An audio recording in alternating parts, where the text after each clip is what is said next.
ini karena pandemi corona ya. Iya Kak ini. Dan ini pun membuat kita akhirnya harus belajar di rumah ya. Kakak Tuti gimana sih perasaannya semenjak belajar di rumah itu? Perasaan Kakak Tuti selama belajar di rumah mungkin seru sih karena di rumah nggak di sekolah. Tapi nggak serunya karena nggak ketemu teman-teman. Iya ya. Tapi lebih baik tinggal di rumah daripada kena virus corona. Iya ya betul. Kalau begitu kita tanya yuk sama Kakak Fani dan Kakak Vino. Kakak Fani gimana sih perasaannya selama belajar di rumah juga? Perasaan Kakak Fani waktu tinggal di rumah itu sangat senang. Senang kok Ya, bisa? karena papa mama selalu dampingin Kakak Fani untuk belajar. Iya ya. Kalau Kakak Vino gimana? Kalau saya tidak senang. Kenapa Kak? Itu loh, tidak bisa bertemu dengan teman-teman. Oh ya ya. Kakak Iya. ini juga sama. Tapi ini adalah hal yang terbaik untuk kita semua. Seperti kata-kata tadi, supaya kita tidak terkena virus corona. Oleh karena itu kita harus melewatinya dengan sukacita. Itu ada di batin pada diri kita satu pujian. Oh sukacitaku musik.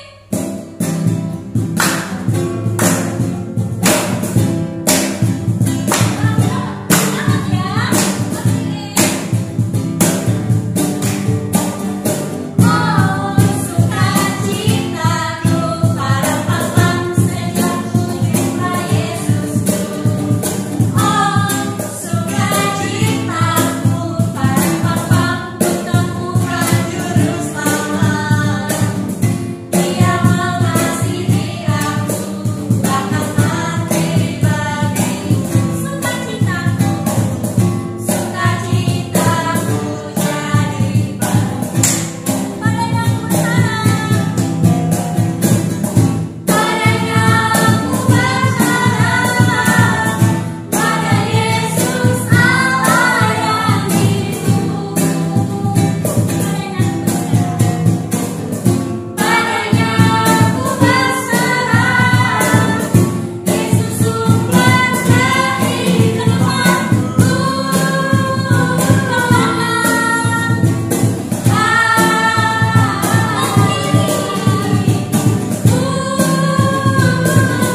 tiada berkesudahan.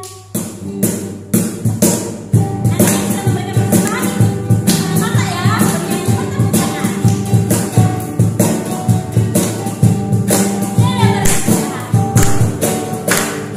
Tiada berkesudahan, kasih setiamu Tuhan, selalu baru rahmat-Mu bagiku. Hari berganti hari, tetap kulihat kasih-Mu, tak pernah berhenti di hidupku. Tuhan Yesus baik, sungguh amat baik, untuk selama-lamanya. Tuhan Yesus baik, sekali lagi, tiada berkesudahan, kasih setiamu Tuhan, selalu baru rahmat-Mu bagiku. Hari berganti hari, tetap kulihat kasih-Mu, tak pernah berhenti di hidupku. Tuhan Yesus baik, sungguh amat baik,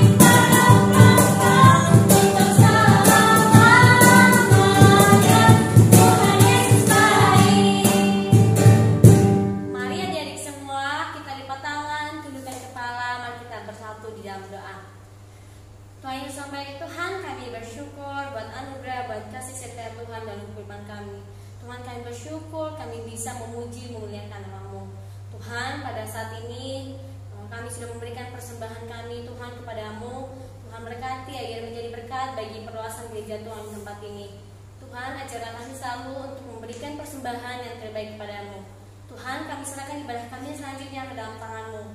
Dalam Tuhan Yesus kami berdoa, amin. Nah adik-adik, sebelum kita mendengarkan cerita firman Tuhan, mari kita siapkan hati kita, mari kita persiapkan Alkitab kita, mari kita duduk yang rapi, duduk yang tenang, sambil kita menyanyikan lagu Yesus Sayang Padaku.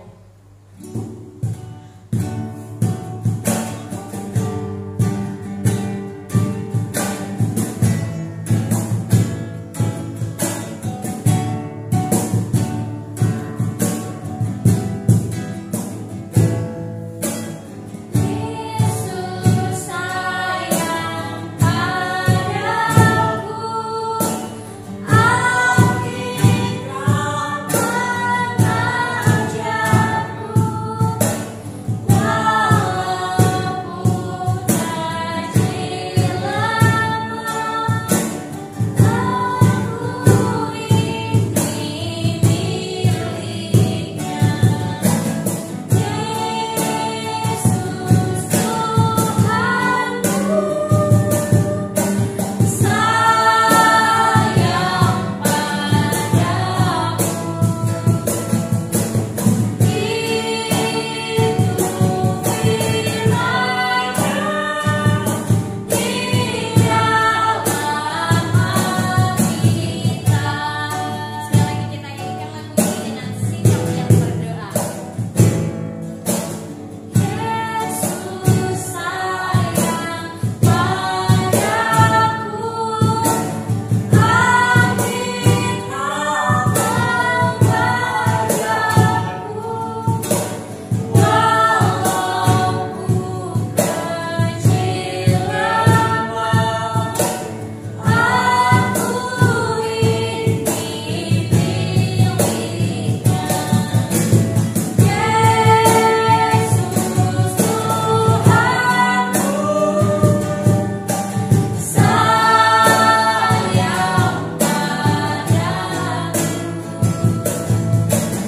itu firman-Nya di dalam Alkitab.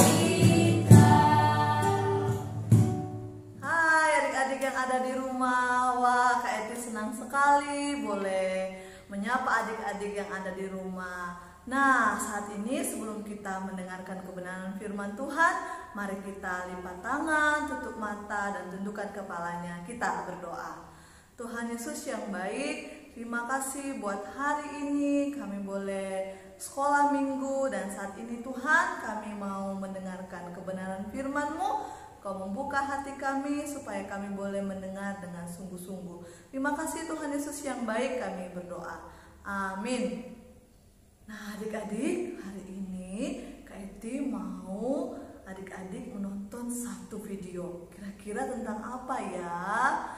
Nah, selama adik-adik menyaksikan videonya, tidak boleh ribut, duduk yang manis, dan selamat menyaksikan videonya. Demikianlah telah kita saksikan kasus penculikan yang sering terjadi akhir-akhir ini. Waspada pada orang yang mencurigakan dan jaga keamanan putra dan putri Anda. Sekian berita dari kami, kita lanjutkan pada acara berikutnya. Wah, berita di TV ini teh bikin mama khawatir pisan. Kids, engke lamun maneh ulin, mang hadenya nak. Ulah bukain pintu ke sembarangan orang, apalagi orang yang mencurigakan. Iya mah, kita ngerti kok. Kids, mama bade ke pasar heula nya. Bade balanja untuk makan malam kita nanti. Pokoknya maneh ulah keluar imah. Lihat tuh berita di TV tadi, banyak penculikan berkeliaran di mana-mana. Dan jangan lupa tutup pintu nak. Jangan bukain pintu ke sembarangan orang, apalagi orang yang gak kamu kenal. Kids paham pesan mama? Iya mah, hati-hati atuh di jalan mah. Jangan lupa kita dibeliin coklat. Iya, nanti mama beliin. Mama pergi dulu ya. Enak juga, weh. Kela, Keli, ayo mandi, sudah sore. Jangan lupa gosok giginya nak.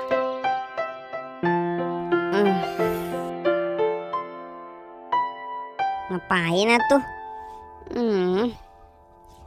Aha, mending teh kids mancing dulu atuh ke rumah Kuma. Lebih baik teh kids memancing saja atuh di rumah Kuma sambil menunggu mama pulang. Sopo ya? Oh, kowe to Kid. Ada apa ya? Tumben kamu kesini Kid. Iya tuh Kuma, Kid teh lagi bosen di rumah. Hayo tuh kita mancing. Wes, gampang toh. Oke, aku ambil alat pancing dulu ya Kid. Iya tuh, Kid teh tunggu di sini aja ya. Kids, mama pulang nih, bawain coklat buat kamu. Kamu di mana, nak?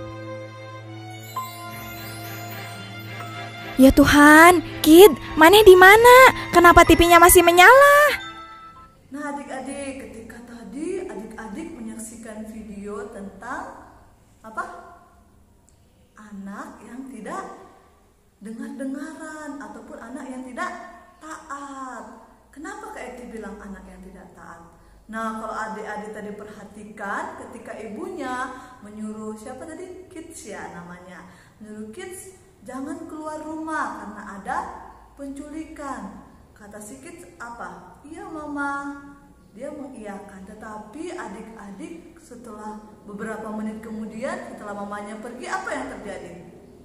Si Kids karena dia bosan di rumah, dia apa? Melanggar apa yang sudah diperintahkan oleh mamanya. Kids taat setengah-setengah ya. Dia hanya taat ketika ada mamanya. Ketika mama sudah pergi, Kids sudah langsung pergi untuk bermain mencari temannya. Nah, adik-adik, seorang ibu ataupun orang tua kita menuntut kita untuk apa? Taat, untuk kita untuk menjadi anak yang taat. Nah, begitu juga dengan Tuhan Yesus, adik-adik. Tuhan Yesus mau juga kita taat dengan sepenuh hati kita untuk mendengarkan apa yang Tuhan perintahkan. Karena perintah Tuhan itu untuk apa? Untuk kebaikan kita juga, adik-adik. Nah, kalau kita melanggar perintah Tuhan, kita bisa kehilangan berkat yang besar loh adik-adik. Ketika kita tidak mau melaksanakan firman Tuhan, ketika kita tak mau dengar-dengar apa yang Tuhan perintahkan kepada kita bisa kehilangan berkat. Nah, adik-adik, untuk itu hari hari ini hal yang sama juga yang dilakukan oleh seorang raja. Kalau adik-adik perhatikan dari awal tadi, kakak Tuti, kakak Yuni, dan juga Vino, dan juga Fani memakai apa? Seperti yang Keti pakai, mahkota. Menandakan apa? Seorang raja. Nah, kalau adik-adik mengikuti ibadah GKY sekolah minggu, adik-adik boleh dan adik-adik pasti tahu selama 1 bulan ini membahas tentang apa. Membahas tentang apa? Ada yang tahu? Ya, benar sekali. Membahas tentang seorang raja yang bernama siapa? Raja Saul. Raja Saul ini adalah raja pertama yang dipilih oleh Allah untuk memimpin bangsa Israel. Nah, adik-adik kira-kira apa ya yang terjadi yang dilakukan oleh Raja Saul? Nah, itu yang akan kita bahas, yang akan kita lihat pada hari ini. Nah, adik-adik selain dari menonton nanti video yang akan kita saksikan bersama, adik-adik juga bisa membaca firman Tuhan yang akan kita sama-sama belajar dari 1 Samuel pasal yang ke-13 ayat yang pertama hingga ayat yang ke-14 dan juga pasal 15. Karena terlalu panjang ya adik-adik, jadi kita tidak bisa membaca untuk saat ini. Nanti adik-adik bisa boleh membaca, minta tolong papanya mungkin yang belum bisa membaca, boleh minta tolong papanya untuk mengajari ataupun membacakannya untuk adik-adik. Kalau yang sudah bisa membaca, boleh membacanya sendiri. Nah, adik-adik, saat ini kita akan menyaksikan video yang akan kita tonton bersama tentang bagaimana Saul yang tidak taat kepada Tuhan. Saat itu, bangsa Filistin telah berkumpul untuk berperang melawan bangsa Israel. Dengan 3.000 kereta, 6.000 orang pasukan berkuda dan pasukan berjalan kaki yang sangat banyak jumlahnya. Ketika dilihat orang Israel bahwa mereka terjepit, semua rakyat memang terdesak. Mereka lari dan bersembunyi di dalam gua, lekuk batu, bukit batu, liang batu, dan perigi. Malah orang Ibrani menyeberangi arungan sungai Yordan menuju tanah Gad, sedang Saul masih di Gilgal dan seluruh rakyat mengikutinya dengan gemetar.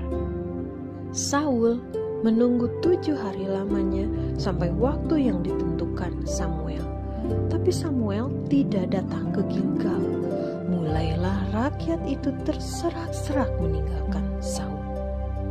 Sebab itu Saul berkata, "Bawalah kepadaku korban bakaran dan korban keselamatan itu." Lalu Saul mempersembahkan korban bakaran. Baru saja ia habis mempersembahkan korban bakaran, maka tampaklah Samuel datang. Saul pergi menyongsong untuk memberi salam kepadanya. Tapi kata Samuel, "Apa yang telah kau perbuat?" Jawab Saul, "Karena aku melihat rakyat itu terserak-serak meninggalkan aku, dan engkau tidak datang pada waktu yang telah ditentukan. Padahal orang Filistin telah berkumpul di Mikmas. Maka fikirku, sebentar lagi orang Filistin akan menyerang aku di Gilgal, padahal aku belum memohon belas kasihan Tuhan. Sebab itu aku memberanikan diri lalu mempersembahkan korban bakaran." Kata Samuel kepada Saul, "Perbuatanmu itu bodoh. Engkau tidak mengikuti perintah Tuhan Allahmu yang diperintahkannya kepadamu. Sebab sedianya Tuhan mengokohkan kerajaan atas orang Israel untuk selama-lamanya. Tapi sekarang kerajaanmu tidak akan tetap. Tuhan telah memilih seorang yang berkenan di hatinya, dan Tuhan telah menunjuk dia menjadi raja atas umatnya, karena engkau tidak mengikuti apa yang diperintahkan Tuhan kepadamu." Kemudian berangkatlah Samuel dan pergi dari Gilgal ke Gibea Benyamin. Nah, adik-adik, tadi adik-adik sudah menyaksikan video yang kedua yang menceritakan tentang bagaimana Raja Saul memimpin bangsa Israel untuk melawan orang Filistin di Gilgal. Nah, kalau adik-adik perhatikan tadi, oleh karena bangsa Filistin memiliki pasukan yang begitu banyak, sehingga membuat bangsa Israel menjadi ketakutan dan mereka bersembunyi oleh karena mereka takut dan khawatir mereka bisa kalah oleh karena pasukan orang Filistin lebih banyak. Oleh karena keadaan itu membuat Raja Saul mengambil tindakan yang untuk dia memberikan korban kepada Tuhan. Tetapi adik-adik tahu ketika dia memberikan korban kepada Tuhan itu suatu hal yang salah. Kenapa? Karena pada saat itu Nabi Samuel sudah memerintahkan atau sudah memberitahu kepada Raja Saul untuk tidak memberikan dulu untuk korban bakaran kepada Tuhan. Tetapi oleh karena ketakutan yang dilihat oleh Raja Saul, dia lihat bangsa Israel merasa ketakutan, akhirnya dia mengambil tindakan untuk memberikan korban kepada Tuhan. Tetapi tindakan itu membuat Nabi Samuel marah kepada Raja Saul. Karena pada saat itu Nabi Samuel mengatakan bahwa setelah 7 hari tunggu Nabi Samuel datang dulu, baru kalian mengorbankan korban bakaran kepada Tuhan. Nah adik-adik, oleh karena tindakan yang dilakukan oleh Raja Saul adalah tindakan yang tidak taat terhadap apa yang sudah diperintahkan oleh Tuhan. Oleh karena keadaan, karena dia lebih takut kepada rakyatnya, sehingga ia mengambil tindakan yang salah. Dia mengambil tindakan yang tidak benar di hadapan Tuhan. Nah, kira-kira apa yang terjadi ya adik-adik ketika dia sudah mengambil tindakan yang tidak taat kepada Tuhan? Nah, kita akan menyaksikan video yang kedua, yaitu tentang bagaimana di pasal yang ke-15, yaitu Saul ditolak sebagai raja. Nah, itu yang akan kita saksikan bersama-sama. Selamat menyaksikan. Jadi pergilah sekarang, kalahkanlah orang Amalek, tumpaslah segala yang ada padanya, dan janganlah ada belas kasihan kepadanya. Bunuhlah semuanya, laki-laki maupun perempuan, kanak-kanak maupun anak-anak yang menyusu, lembu maupun domba, unta maupun keledai. Lalu Saul memanggil rakyat berkumpul dan memeriksa barisan di Telaim. Ada 200.000 orang pasukan berjalan kaki dan 10.000 orang Yehuda.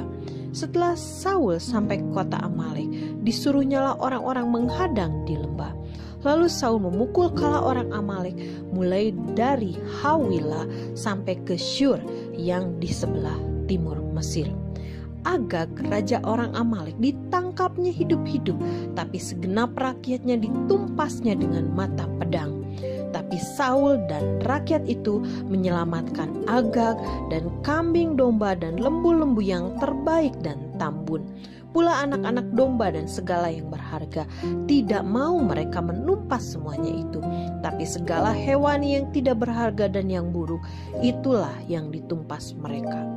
Lalu datanglah firman Tuhan kepada Samuel demikian: Aku menyesal karena telah menjadikan Saul raja, sebab ia telah berbalik daripadaku dan tidak melaksanakan firman-Ku.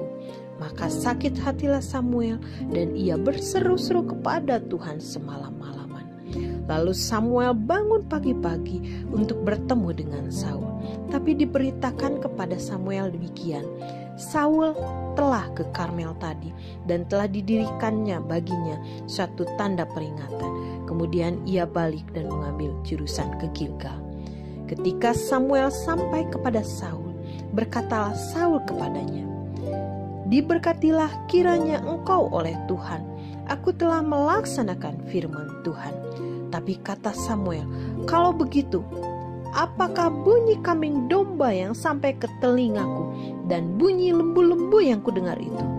Jawab Saul, semuanya itu dibawa daripada orang Amalek, sebab rakyat menyelamatkan kambing domba dan lembu yang terbaik dengan maksud untuk mempersembahkan korban kepada Tuhan Allahmu. Tapi selebihnya telah kami tumpas. Lalu berkatalah Samuel kepada Saul, sudahlah, aku akan memberitahukan kepadamu apa yang difirmankan Tuhan kepadaku tadi malam. Kata Saul kepadanya, katakanlah. Sesudah itu berkatalah Samuel, "Bukankah engkau yang walaupun kecil dalam pemandanganmu sendiri telah menjadi kepala atas suku-suku Israel? Dan bukankah Tuhan telah mengurapi engkau menjadi raja? Tuhan telah menyuruh engkau pergi dengan pesan, pergilah, tumpaslah orang-orang berdosa itu, yaitu orang Amalek. Berperanglah melawan mereka sampai engkau membinasakan mereka. Mengapa engkau tidak mendengarkan suara Tuhan? Mengapa engkau mengambil jarahan dan melakukan apa yang jahat di mata Tuhan?" Lalu kata Saul kepada Samuel, "Aku memang mendengarkan suara Tuhan dan mengikuti jalan yang telah disuruh Tuhan kepadaku. Dan aku membawa Agag raja orang Amalek. Tapi orang-orang Amalek itu telah ditumpas. Tetapi rakyat mengambil dari jarahan itu kambing, domba, dan lembu yang terbaik dari yang dihususkan untuk ditumpas itu, untuk dipersembahkan kepada Tuhan sebagai korban di Gilgal." Tapi jawab Samuel, "Apakah Tuhan itu berkenan kepada korban bakaran dan korban sembelihan sama seperti kepada mendengarkan suara Tuhan? Sesungguhnya mendengarkan lebih baik daripada korban sembelihan, memperhatikan lebih baik daripada lemak domba-domba jantan. Sebab pendurhakaan adalah sama dengan dosa bertenung, dan kedegilan adalah sama seperti penyembahan berhala dan terafim. Karena engkau telah menolak firman Tuhan, maka ia telah menolak engkau sebagai raja." Berkatalah Saul kepada Samuel, "Aku telah berdosa sebab telah kulangkahi titah Tuhan dan perkataanmu. Tapi aku takut kepada rakyat, karena itu aku mengabulkan permintaan mereka. Maka sekarang ampunilah kiranya dosaku, kembalilah bersama-sama dengan aku, maka aku akan sujud menyembah kepada Tuhan." Tapi jawab Samuel kepada Saul, "Aku tidak akan kembali bersama-sama dengan engkau, sebab engkau telah menolak firman Tuhan. Sebab itu Tuhan telah menolak engkau sebagai raja atas Israel." Ketika Samuel berpaling hendak pergi, maka Saul memegang punca jubah Samuel, tapi terkoyak. Kemudian berkatalah Samuel kepadanya, "Tuhan telah mengoyakkan daripadamu jabatan raja atas Israel pada hari ini, dan telah memberikannya kepada orang yang lebih baik daripadamu." Adik-adik sudah menyaksikan video yang tadi yang sudah adik-adik tonton, yaitu tentang Raja Saul ditolak sebagai raja. Adik-adik, kira-kira mengapa ya Raja Saul ditolak sebagai raja? Nah, kalau adik-adik perhatikan ataupun tadi sudah tonton, itu bagaimana Raja Saul tidak taat terhadap apa yang Allah perintahkan. Raja Saul malah bertindak sesuai dengan apa yang dia pikirkan. Hal yang sama juga, hal yang salah yang dia lakukan. Nah, adik-adik, kira-kira hal apa yang dia perbuat itu? Nah, ketika Raja Saul diperintahkan oleh Allah untuk mengalahkan orang-orang Amalek dan menumpas ataupun membunuh orang-orang Amalek, hal apa yang dilakukan oleh Raja Saul? Raja Saul tidak melakukan sesuai apa yang diperintahkan oleh Allah. Malah Raja Saul menyisahkan ternak yang gemuk-gemuk, yang bagus, itu yang mereka sisakan. Selain dari yang kurus-kurus mereka bunuh, sedangkan yang gemuk mereka tinggalkan untuk mereka bawa. Dan tidak itu aja adik-adik, mereka tidak menumpas habis orang-orang Amalek, malah mereka menyisahkan Raja Agag yang menjadi raja di Amalek, dan mereka membawa hal tersebut.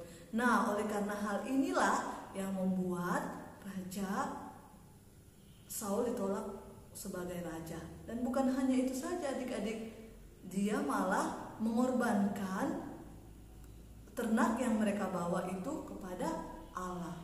Hal yang sangat menyedihkan, bukan? Perbuatan yang dilakukan oleh Raja Saul, adik-adik.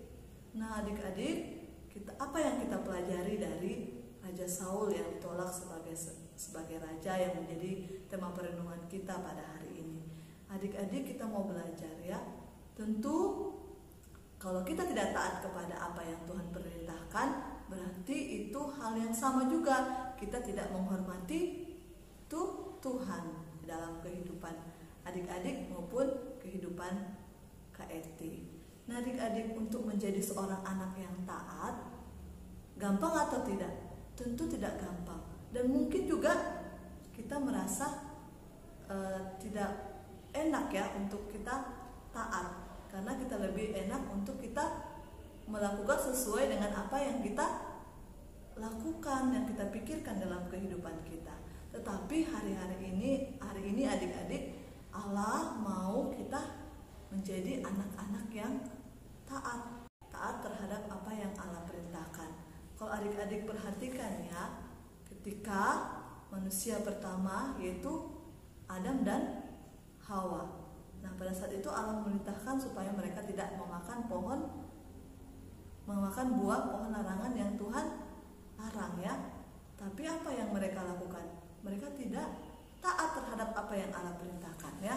Kalau adik-adik perhatikan gambar ini, yaitu peristiwa yang Kakak Eti tadi sampaikan, yaitu tentang Adam dan Hawa yang jatuh ke dalam dosa akibat ketidaktaatan Adam dan juga Hawa. Sehingga apa yang terjadi adik-adik? Kita juga sampai saat ini, oleh karena perbuatan yang mereka perbuat, kita juga manusia yang berdosa, menjadi manusia juga yang tidak suka untuk taat ya, tidak suka untuk taat di dalam kehidupan kita. Tetapi adik-adik tahu ada satu pribadi yang begitu taat, yang begitu luar biasa, yang taat terhadap apa yang Allah perintahkan terhadap kehidupannya. Itu siapa? Yang Allah utus untuk datang ke dunia, yaitu Tuhan Yesus. Tuhan Yesus adalah satu pribadi yang taat terhadap apa yang Tuhan perintahkan. Dengan buktinya apa? Ketika Allah menyelamatkan kita manusia, Allah taat dengan apa? Mati di kayu salib untuk menyelamatkan kita manusia. Itu bukti dari ketaatan yang Allah tunjukkan kepada Bapa. Nah, adik-adik, tentu untuk menjadi seorang anak yang taat tidak mudah seperti yang Kak NTB katakan tadi. Tetapi mari kita meminta Allah untuk menolong kita, untuk membuat kita untuk menjadi anak yang mau dengar-dengaran, anak yang mau melaksanakan apa yang mungkin orang tua kita suruh. Terlebih lagi siapa? Tuhan Yesus. Melalui apa? Melalui firman Tuhan yang kita baca ataupun yang kita dengarkan di dalam kehidupan kita, adik-adik.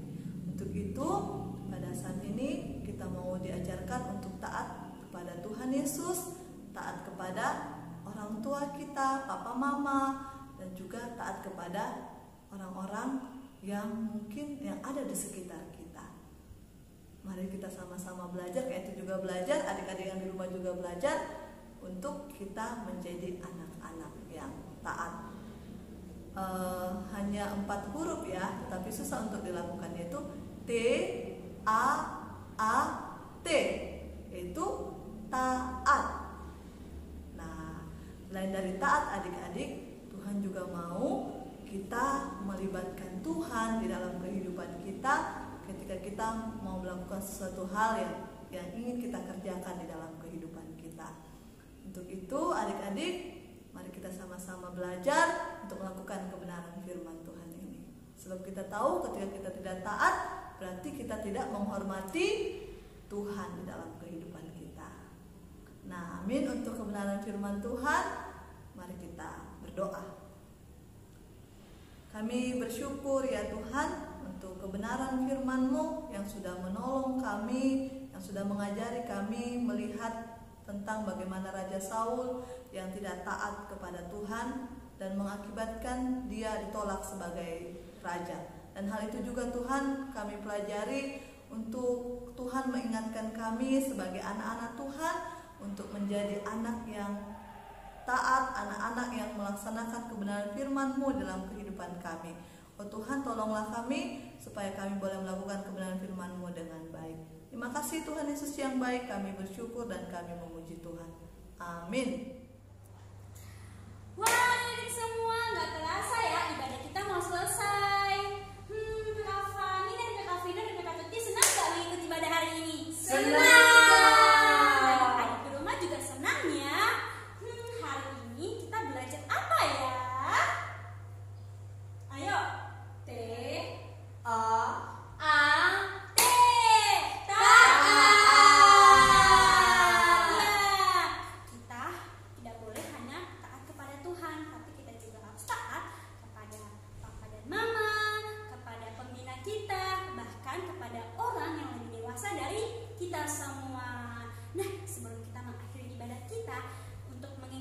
kita agar kita selalu taat kepada orang tua, kepada Tuhan, kita akan menyanyikan satu pujian T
Kami bersyukur ya Tuhan, oleh karena Engkau begitu baik bagi kami. Kami boleh memuji Tuhan, kami boleh mendengarkan kebenaran firman Tuhan yang mengajari kami untuk kami terus menjadi anak-anak yang taat, dengar-dengaran terhadap perintah Tuhan, orang tua kami, dan juga Tuhan, orang-orang yang mengasihi kami. Berkatilah kami Tuhan, supaya bisa menjadi anak yang taat. Dan juga Tuhan Yesus yang baik, kami menyerahkan juga untuk seluruh kegiatan kami di sepanjang hari ini, bahkan juga dalam minggu ke depan. Tuhan Yesus menolong kami dalam belajar di rumah dan juga memberkati pekerjaan Papa dan juga Mama kami. Terima kasih Tuhan Yesus yang baik. Kami berdoa dan kami